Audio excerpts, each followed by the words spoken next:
chiffres globaux, on nous dit là, ça y est, c'est la deuxième vague partout, ça flambe.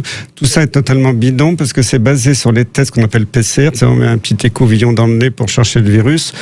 Et la PCR, c'est quoi? Alors c'est un peu technique, mais le virus, il a ce qu'on appelle l'ARN, qui est un acide nucléique et qui code pour son activité.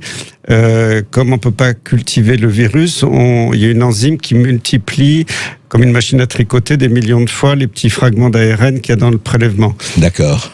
Alors, normalement, tous les scientifiques disent il y a un certain nombre de cycles à faire pour faire cette technique. Il ne faut pas dépasser 20 cycles. Après, c'est totalement débile parce qu'on a plein de faux positifs. C'est-à-dire que tous les tests qui sont dits positifs sont négatifs.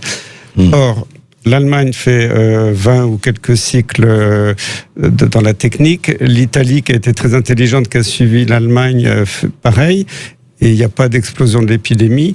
En France, on est à 40-45 cycles, ce qui est totalement débile sur le plan scientifique. Et là, inutile, vous voulez dire, inutile. Enfin, c'est pas inutile, c'est vraiment, c'est franchement débile parce que ça crée des milliers, des dizaines de milliers, des centaines de milliers, des millions de faux positifs. Le gouvernement, comme ça, d'un claquement de doigts, peut vous créer une épidémie, une deuxième vague de gens qui sont en parfaite santé. Et quand le ministre disait on va avoir 1 million de tests par semaine, mais 1 million de tests, c'est de la folie parce que c'est des gens en parfaite santé. Oui, ils n'ont pas besoin de se tester, ces gens. Non, pas du tout. Un test, moi je suis à fond pour faire des tests PCR, mais sur des populations ciblées.